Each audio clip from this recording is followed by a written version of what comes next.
They did not begin as an army, they began as admirers.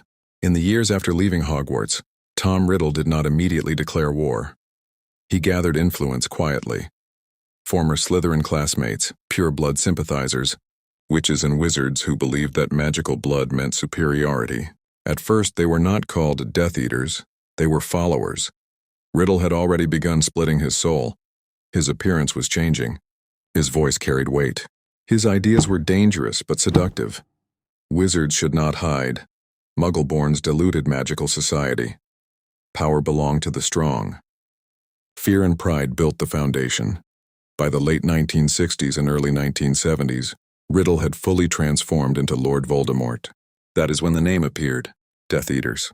The title itself implied devotion to death and mastery over it.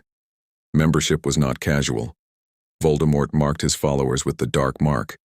Burned into their left forearms, it was both symbol and leash. When he summoned them, the mark burned. They came. The First Wizarding War began not with a speech, but with disappearances, murders, public fear, the Dark Mark appearing over homes like a signature.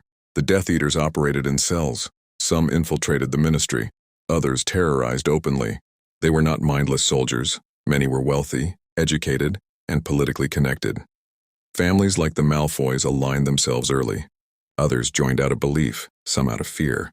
What made the Death Eaters powerful was not just Voldemort's magic, it was ideology. He offered purity, control, a return to what some believed was lost dominance. By the time the Order of the Phoenix formed in response, the Death Eaters were already entrenched. The war lasted years. Both sides suffered losses. The wizarding world fractured. When Voldemort fell in 1981, the Death Eaters did not all fall with him. Some claimed they had been under the Imperius Curse. Some escaped punishment through influence. Others went to Azkaban, but the mark never truly disappeared. When Voldemort returned, it darkened again. The Death Eaters were never just followers of a man. They were believers in an idea, and ideas survive even when leaders fall.